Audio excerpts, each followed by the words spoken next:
Karena memang pertama suka donat. Ketika pulang kampung gitu ke Bandarjaya, aku tuh selalu beli donat gitu.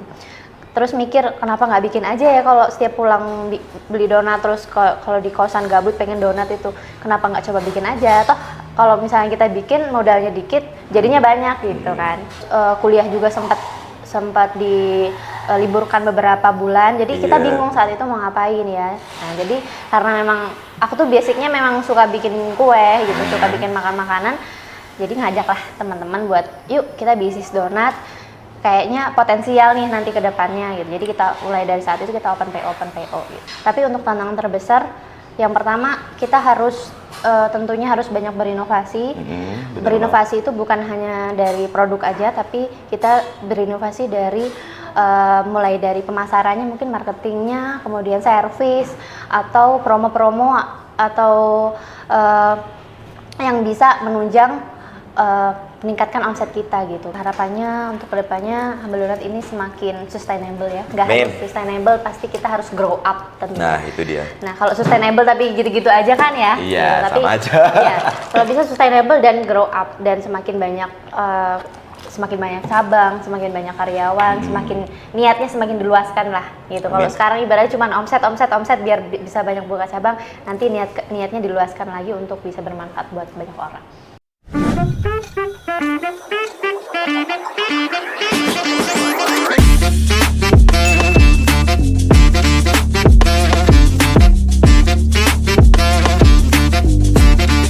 Halo segala penggaya, balik lagi bareng gue di sini di Dengar Cerita, dan hari ini gue nggak sendirian.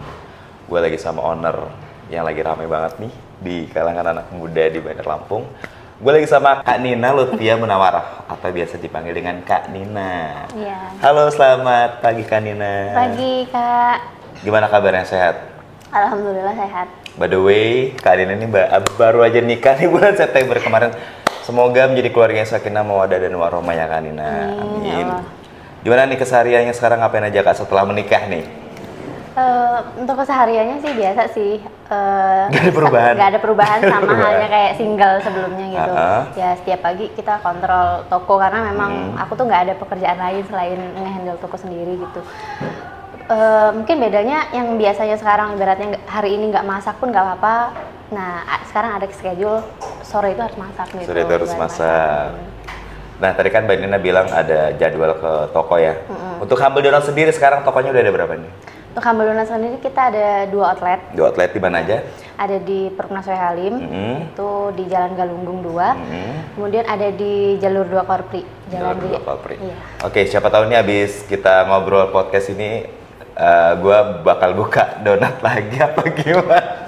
Bakal saingan kita? Oh enggak ya Mbak ya? Mbak, Enggak dong. kita mungkin akan ngobrol sedikit tentang perjalanan gimana sih ngebuat donat dari awal.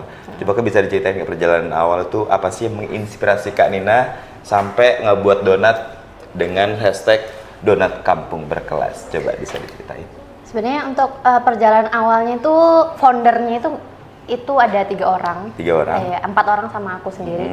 Itu teman-teman kontrakanku saat kuliah dulu. Kuliah dulu di ITERA? Kuliah dulu di ITERA, kita ngontrak, satu rumah itu ada 4 orang.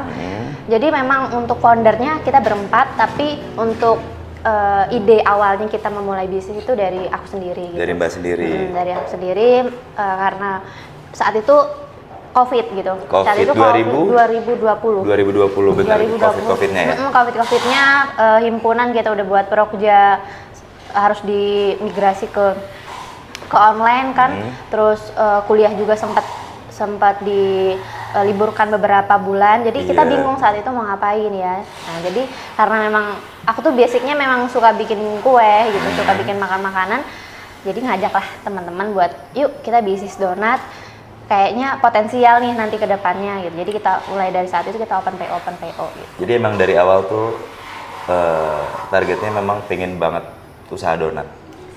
Sebenarnya kalau untuk pengen banget sih enggak sih, spontan aja. Spontan? Bener-bener spontan aja, karena nggak ada ilmu banget soal donat juga, karena memang pertama suka donat.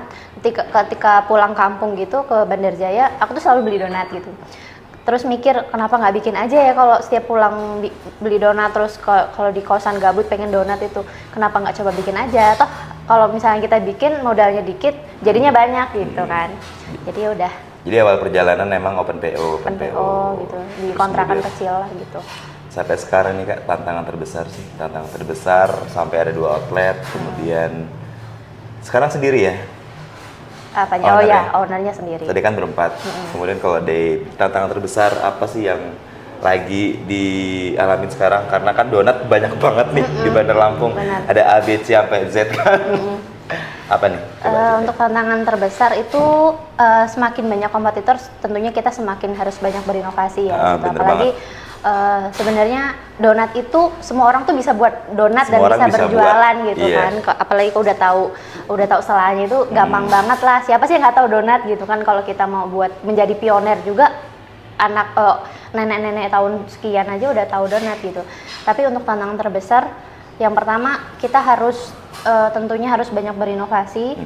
Berinovasi itu bukan hanya dari produk aja, tapi kita berinovasi dari mulai dari pemasarannya, mungkin marketingnya, kemudian servis atau promo-promo atau yang bisa menunjang meningkatkan omset kita gitu. Kemudian selain inovasi, kita juga mungkin bisa buat ini sih omset kita biar naik lagi gitu loh Mas, karena sekarang ini perekonomian sedang nggak baik-baik aja. Jadi kita harus benar-benar putar otak nih gimana caranya omset itu tetap stabil, kita bisa tetap mensejahterakan karyawan kita tidak mem-PHK karyawan kita, dan bisnis kita tetap sustainable ke depannya. Nah itu dia, karena nggak dipungkiri memang harus berkesinambungan antara market, kemudian inovasi, apalagi kita berbicara tentang marketing ya, ketika semuanya udah berinovasi tapi nggak ada penjualan kan gimana? Betul banget. Jadi ya memang harus diperhitungkan, apalagi zaman sekarang tuh namanya kompetitor banyak banget ya. Banyak banget kan. Nah kalau tadi kan ada hashtag nih beda, kita berbicara tentang donatnya berbeda dari yang lain. Terus hashtagnya donat kampung berkelas, itu gimana? Untuk sebenarnya hashtag dari donat kampung berkelas ini kan kita melihat konsep dari donat-donat di Humble Donat ini, kita mengambil konsep jenis-jenis cake gitu ya. Jenis-jenis cake yang mulai dari yang tradisional sampai modern itu ada gitu. Jadi kita ingin scale up dari donat kampung yang biasanya orang itu dengan beli dengan harga murah gitu ya mungkin ya. Namun biasa aja gitu. Nah kita coba buat inovasi gimana caranya biar donat ini tuh donat kampung yang sebelumnya orang berpersepsi bahwa donatnya tuh kayak gitu-gitu aja gitu loh karyanya. Nah kita bisa buat dengan banyak variasi dan beragam pilihannya. Gitu. Nah kalau ini kan donat Humble Donat ya. Paling best seller yang mana Kak? Yang best seller itu yang lemon ini sih, yang lemon. Nah ya ini rasanya tuh apa ya? Kayak nyangkut tapi enak gitu loh. Ya sih ada stroberinya. Terus apa lagi? Sama strawberry cheesecake. Strawberry cheesecake ini. Iya. Ini apa? Ini lemon. Lemon. Terus apa lagi? Sama ini. Nah ini tuh sebenarnya salah satu produk kita, yang inovasi produk kita, yang mana kita itu pasti setiap produksi kan ada yang donat gak lolos QC. Nah donat gak lolos QC itu donat yang gepeng, donat yang nggak layak jual tapi masih layak makan. Nah itu gimanain? Jadi daripada kita buang, kita recycle jadi topping ini. Topping gitu. ini. Oh yang ini. Jadi masih ada yang ini ya? Iya. Ini bagelen. Dia aman dimakan, dikonsumsi. Aduh. Karena kan dia dibuat kering. Terus kalau misalnya ini Kak, biar ngeyakinin teman-teman di luar, apa sih bedanya Humble Donat sama yang lain Kak? Mungkin kalau bedanya ya, di Humble Donat ini setiap hari kita dibuat fresh. Selain dibuat fresh setiap hari untuk donatnya, kita nggak ada etalase gitu. Jadi nggak ada etalase dipajang. Gitu iya, ya? jadi karena kita memang basicnya ada buah-buahnya, ada filling dalamnya. Kalau misalnya dalam etalase kita khawatir nggak fresh gitu loh, nggak fresh ketika kita kan nggak tahu nih customer kita tuh beli bakal dimakannya berapa jam kemudian. Jadi kita untuk minimalisir itu dan kita untuk menjaga kualitas kita buat sistemnya made by order biar mereka juga punya experience ketika datang ke Humble Donat, dilihat loh proses toppingnya gimana. Iya, gitu. jadi orang mesen yang buat terus bawa pulang gitu. Iya. Dan yang orang mesen ngambil bawa pulang enggak ya? Enggak. Karena memang dibuat dulu gitu kan. Di sini karyawan di cabang mana nih? Riyakudu ada berapa? Yang di Riyakudu ada 10. 10. Iya. Satunya di mana Kak? Satunya di Perumnas Wai Halim. Perumnas Wai Halim. Ada ruko juga? Ruko sekaligus rumah di situ. Oh sekaligus rumah. Iya. Oke. Nah, kalau misalnya konsep dari Humble Donut nih, kayak misalnya packagingnya Kak, kita lihat kan kayak orang juga bakal bosen nih. Ini gimana, inspirasinya dari mana? Apa biar kayak, ya udah seru aja gitu-gitu gimana nih? Karena kalau kita lihat nih, dari packagingnya kan kayak full color banget Iya. gitu kan, enak banget gitu. Gimana konsepnya sendiri? Sebenarnya kalau untuk packaging sih kita pengennya yang colorful karena memang di tujuannya untuk menarik. Kita untuk agar kalau misalnya dikasih ke orang gitu sebagai untuk buah tangan atau gift cantik gitu loh, pantas benar-benar. gitu. Selain itu juga kita membuat packaging ini informatif gitu teman-teman. Jadi informatif dalam artian kita menampilkan daya tahan produk. Jadi teman-teman yang mau beli ini nggak bingung lagi nih kalau mau nanya daya tahan produknya itu berapa lama Bener. gitu. Kan kita ada macam-macam nih, ada yang ada feelingnya, ada yang ada buahnya, itu kan beda-beda gitu daya tahan produknya gitu sih. Sama mungkin saran penyajian dan penyimpanan juga kita ada letakin di sini gitu. Oke. Kalau dari kakak sendiri nih, donat favorit kakak sendiri apa? Di sini di Humble Donut, satu aja deh. Di sini donat favoritku tuh donat klepon. Nah bener kan, karena donat klepon yang di bawah ini kan. Iya. Nah daripada penasaran, ini dia teman-teman varian donat klepon. Karena waktu itu saya review juga enak Ya, kan. betul. Nih donat klepon, klepon. Boleh diangkat guys? Boleh. Jadi Boleh. ini kita develop sendiri gitu, benar-benar Nih, itu resep teman-teman. sendiri, terinspirasi Ini dari enak klepon. Karena kakak nyebutin tadi favoritnya klepon ini dan ini favoritku juga, nggak apa-apa saya Nggak makan ya. apa-apa. Kakak mau makan yang mana? Mau yang mana ya? Semuanya enak gimana sih? Semuanya enak sih. Cuman apa ya? Karena mungkin setiap hari ngeliat gitu, jadi kayak udah tahu nih rasanya gitu tuh udah agak lumayan. Jadi saya nyoba dan Bayu juga mau Kayaknya nyoba. pengen- Kalau dari teksturnya teman-teman, ini tuh lembut banget tuh. Dia tuh juicy gitu, terus kayak aduh pengen nggak sabar pengen dimakan. Kita makan langsung aja yuk.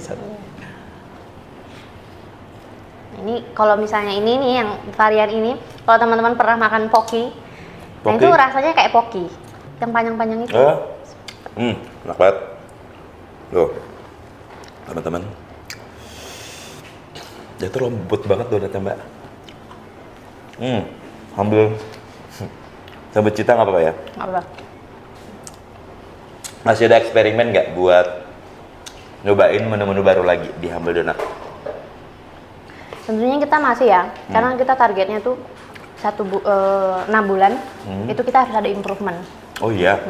Karena improvement itu dalam 1 bulan itu harus ada improvement. 6 bulan sekali kita harus launching menu baru. Nah, 1 bulan. Barunya, sorry. Oh iya. Ini apa nih kak? Oh iya, ada minum juga di sini kak. Ya, karena dulu itu belum ada minum. Nah, sebenarnya improvement itu terjadi karena adanya permintaan dari customer. Kemudian mungkin ada kesalahan yang sudah kita lakukan yang seharusnya kita improve lebih baik lagi. Nah, salah satu yang request dari customer itu kan kadang mereka kalau pengen nugas kadang di sini nih. Jadi Tapi- emang bisa dine in juga tuh. Ya, cuman dine in-nya itu nggak yang mewajibkan untuk bisa dine in sih. Kalau misalnya teman-teman lagi ada aja Karena kan gitu. sudah juga duduk di sini dine in. Dine in gitu. Untuk operasinya jam berapa sih kak? Operasionalnya di jam 10 sampai jam setengah 9 malam. Nah kalau ini kak, ini apa ini namanya nih? Ini coklat creamy. Coklat creamy. Ya. Jadi ini juga hasil dari develop kita. Benar-benar. Berbicara, manis enak. Berbicara tentang range, kan kita mikir orang dengan harga murah tuh bisa banget beli donat di sini. Paling murah harga donat di sini berapa? 5 ribuan. 5 ribuan. Terus nggak harus pakai packing gini kan? Persatuan juga bisa? Bisa. Oh bisa. Jadi teman-teman nggak harus kayak mahal-mahal banget beli donat di sini. Dengan rasa premium dan tampilan yang oke, kalian bisa beli dengan harga 5 ribuan aja. Jadi nggak usah, gue cuma punya duit 10 ribu nanti nggak bisa 5 ribu aja bisa makan di sini kan. Terus apa namanya? Kalau berbicara tentang momen nih selama mengemban tugas sebagai owner dari Humble Donut, yang paling berkesan selama mengelola Humble Donut, momen apa sih kak yang mungkin tersirat sampai sekarang gitu? Mungkin momennya itu membangun cabang kedua ini sih. Iya. Gitu, iya. Oh iya. Karena benar-benar perjalanan untuk bisa sampai akhirnya punya outlet yang beneran outlet itu lumayan panjang banget gitu. Karena dari kontrakan pindah ke ruko yang lebih besar sedikit sampai pindah ke ruko yang saat itu kan aku masih ngekos ya Mas, jadi masih bolak-balik nih toko sama kosan. Jadi memutuskan untuk pindah kosan yang ada tokonya. Jadi Nah, kerasa yang banget. ada di Perumnas W Halim Jadi itu. kerasa banget prosesnya dari awal dulu gimana, terus sampai ada ruko dan alhamdulillah Iya. sampai hari ini ada cabang kedua dan Cabang orang-orang kedua. juga suka nih sama Humble Donut gitu kan. Terus kalau misalnya kakak kan sebagai pebisnis dulu kuliah di ITERA ngambil teknologi pangan, kemudian pebisnis di bidang kuliner tuh pembelajaran terbesar apa, mungkin bisa menginspirasi teman-teman di luar kayak bingung nih kak mereka mau kemana, mungkin kayak ada sedikit cerita yang bisa mereka ambil sehingga mereka mau buka usaha apa, jadi kayak ada gambaran lah gitu. Sebenarnya di awal pas masuk teknologi pangan itu goalsku itu bukan menjadi seorang pebisnis sih sebenarnya. Oh iya. Tapi udah kelihatan nih basic bisnisnya itu udah kelihatan dari SMA. Kalau aku tuh emang suka jualan gitu. Tapi waktu masuk teknologi pangan itu goalsnya untuk lulus itu nggak pengen jadi pebisnis, belum pengen gitu, belum ketahuan lah potensinya apa.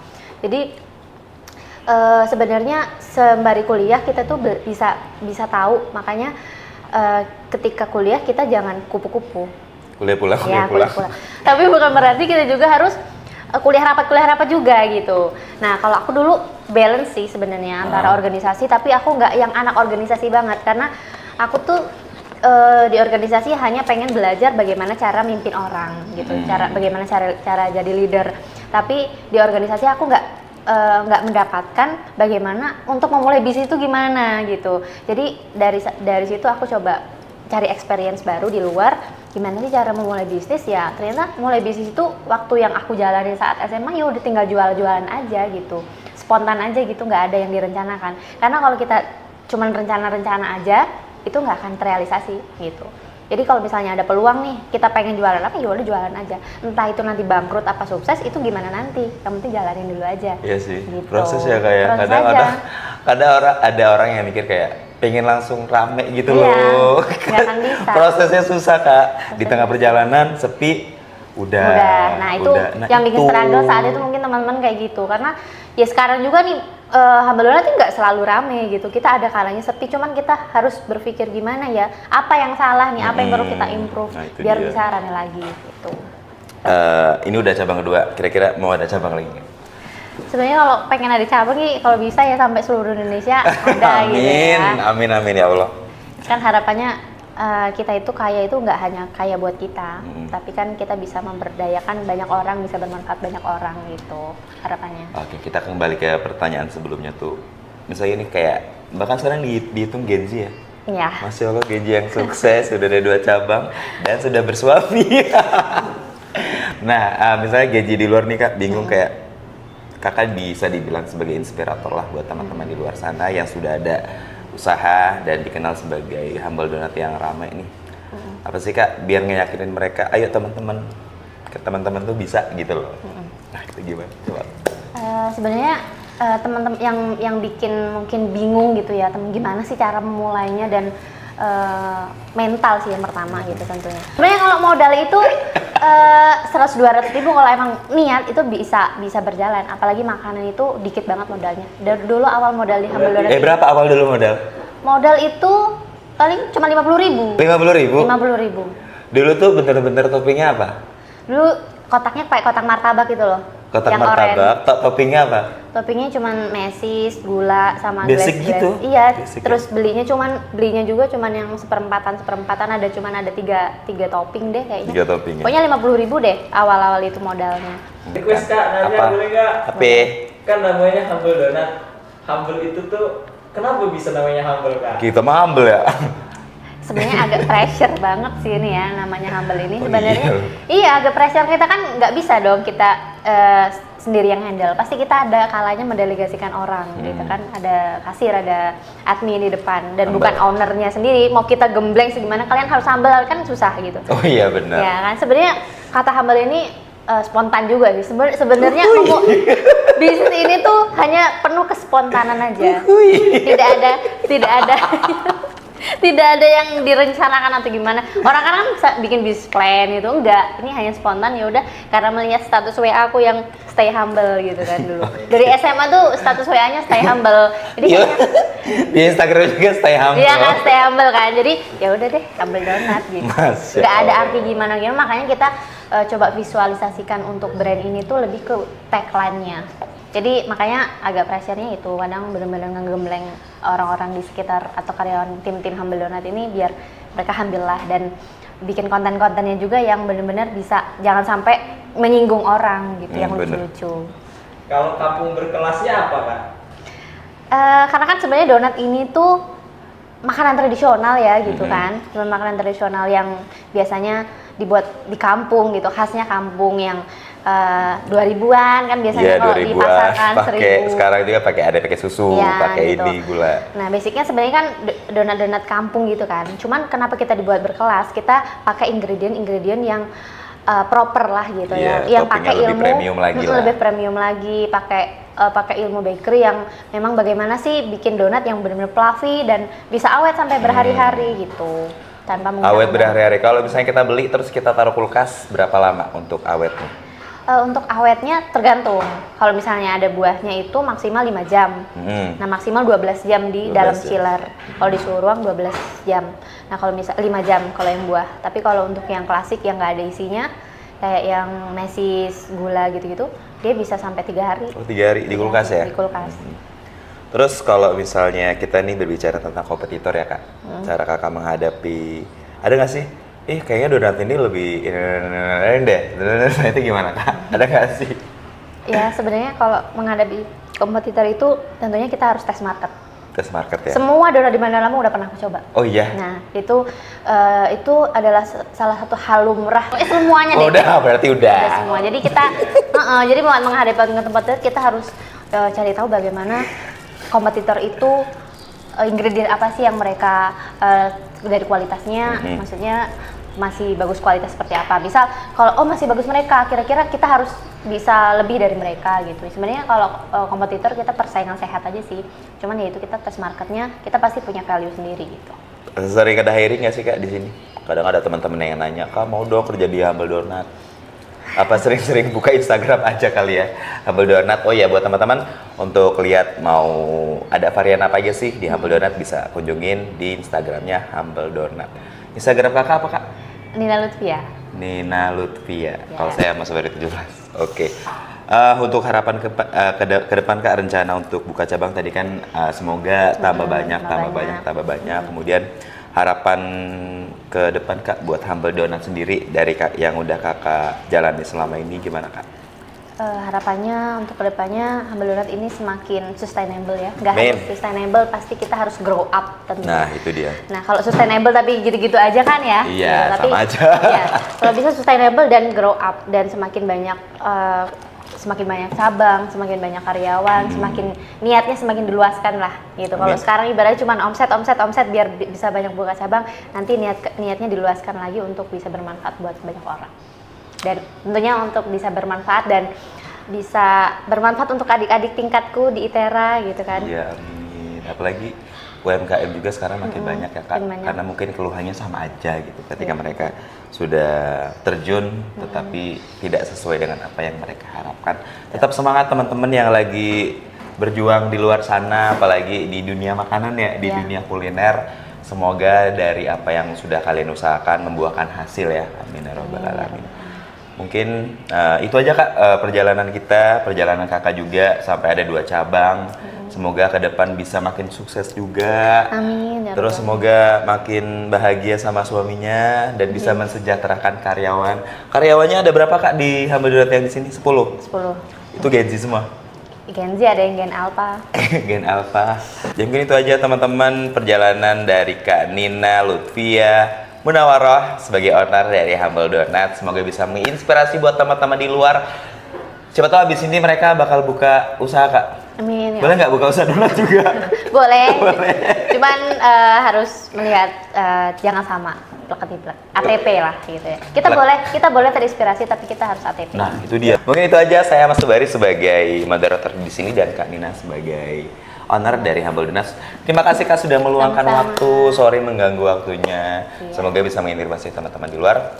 Dan kita ketemu lagi di episode berikutnya di Dengar Cerita. Saya Mas Sobari, mohon undur diri. Wassalamualaikum warahmatullahi wabarakatuh. Dadah.